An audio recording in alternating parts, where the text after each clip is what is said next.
একটা ছেলেও ধর্ষিত হয়। কিভাবে জানেন? যখন একটা মেয়ে দীর্ঘদিন সোকল সিরিয়াস রিলেশনশিপে থাকার পর বলে, তোমার সাথে আমার সম্পর্ক রাখা সম্ভব না, আমরা বন্ধু হয়ে থাকতে পারি, তখন ছেলেটা নিঃশব্দে ধর্ষিত হয়। ছেলেটা যখন হাজারো আশা, অনুভূতি আর স্বপ্ন দিয়ে সাজানো ভালোবাসার পৃথিবীটা দেখায়, আর মেয়েটা নিতান্তই নিজের সুখের জন্য অন্য কারোর হাতে হাত রেখে তার পৃথিবীটা ভেঙে দিয়ে যায়, তখন সে আবারও ধর্ষিত হয়।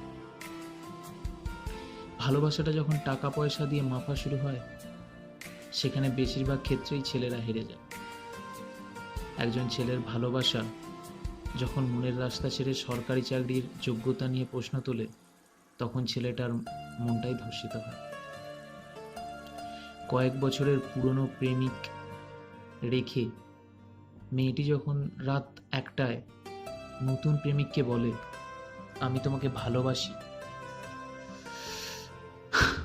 এবং নতুন প্রেমিকের সঙ্গে ফোন আলাপে ব্যস্ত আর পুরনো ফোন ওয়েটিং, তখনও ছেলেরাই ধর্ষিত হয়।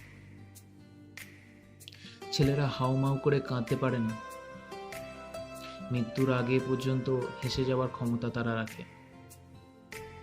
ছেলেরা সিগারেট খোর হতেও পারে, দুঃখ লুকিয়েও মুচকি হাসি দিয়ে বলতেও পারে, ভালো আছি, ভালো থেকো তুমি।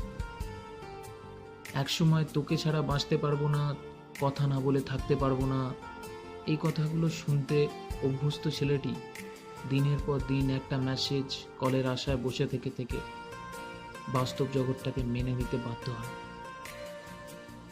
কারণ সে চায় না যে ভিতরে পাথর বয়ে নিয়ে বেড়াচ্ছে সে, তাতে আর কেউ ক্ষতিগ্রস্ত হোক। এইরকম মেয়েরা ছেলেদেরকে শারীরিকভাবে ধর্ষণ করতে না পারলেও তাদের মনের মধ্যে তিল তিল করে বেড়ে ওঠা আশা, অনুভূতিগুলোর টুটি চেপে মেরে ফেলে। প্রতিদিন মানসিকভাবে ধর্ষণ শারীরিকভাবে ধর্ষণের থেকে কোনো অংশে কম নয়। তোমার কিছুদিনের টাইম পাস একটা হাসি খুশি মানুষকে পাথর করে দিতেও পারে। পার্থক্য একটাই, মনের ধর্ষণের বিচার হয় না। Sorry girls.